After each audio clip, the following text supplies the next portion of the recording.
I'll let you take this one away because I think this one we got at South by and is one of Yeah. those docu-series where it could be a documentary, but I think they're splitting it up into like 3 parts. Tell me more about Yep. Ren Faire.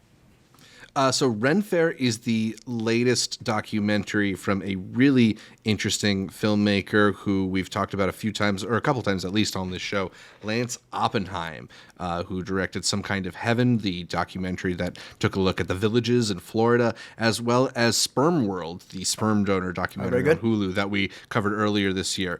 And if Yep. you've seen either of those, you know that Lance Oppenheim has a very distinct kind of style that comes with his documentaries. They look really cinematic. Look, yeah. Very dreamy. They've got the, yeah, they've got this like real ethereal kind of quality to it, where it just sort of feels like little pieces of life, and not like a documentary. Just like these like vertical slices where you get a really interesting picture of a person from the minute details of their life.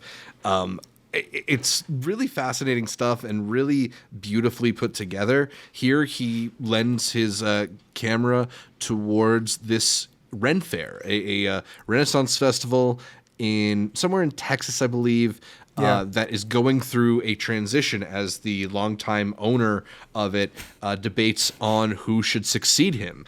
So you Yep. got a little bit of like HBO's Succession going to HBO's Ren Faire here. But Lance Oppenheim, the way that he directs, he always finds like these peculiar elements of these characters, right? Like he uncovers the strange nuances of their life in a way that reveals a lot about their character, and I think it's very like it just feels very intimate because it reveals such these personal little details, the kind of things that, like, even if they're not necessarily private, they're not things that would come up in conversation. If that makes any sense. It does. Yeah. He also does the pretty interesting thing here in that I feel like there's a bit of docufiction going on, whether Okay. whether it's like outright fictionalizing things or just doing these kind of recreations and Reenactments, staged that's how I took it, yeah. shots and stuff. Yeah, like I think there's a lot of like working in tandem with his subjects to get the right shot and get the right moment and play things up in a way that kind of lends a dramatic quality that is reminiscent of these Renaissance fairs, right? Because Renaissance fairs Yep. are places where people go and develop a character and deliver lines and act. And so, like, how much of what we're seeing is these people continuing to put on a performance and how much of it is just their authentic life is one of the interesting things that I think is kind of simmering underneath the surface of this whole documentary. But it's got this really fascinating quality to it in the way that he's able to, document these characters and find these like little moments. It feels like he's able to capture the eccentricities of human behavior better than most documentarians. I agree. I've been able to catch the first episode, and there's that one guy who he follows, the one who's like, every time I leave and I come back, I can't ever go on vacation because things end up changing. He was one where, like you describe it, he's almost capturing a moment that feels too private, where he's opening Yes. up to his wife. But he both feels pathetic.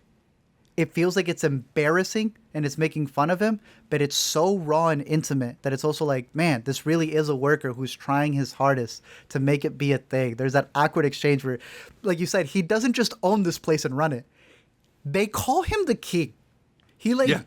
He is truly out there thinking that he's like you said, Succession. He is the one that everybody bows down to, and they really do, because his like servants say that we work for the king, and if I work for the king, my wife also serves the king as well. They think they're in thrones and stuff, but yeah, I think he's always had a very interesting viewpoint, something that he's had in Sperm World and even in the other one that he covers in Florida, where he's able to cover these subjects in a very interesting way that also embodies what they do. Like you said, the Ren Faire reenactment side here it's done pretty well, so I'm very curious to see how it wraps. And I believe, like we said, it's only 3 parts, so Yes, so I think they might all should be be out done, right? now. Yeah, I Okay. want to say so. So It's a very interesting show, and Oppenheim is a director that you have to keep your eye on. He's always finding really interesting subjects. I feel like he shares some sort of like spiritual qualities with John Wilson, even though their visual style couldn't be more different.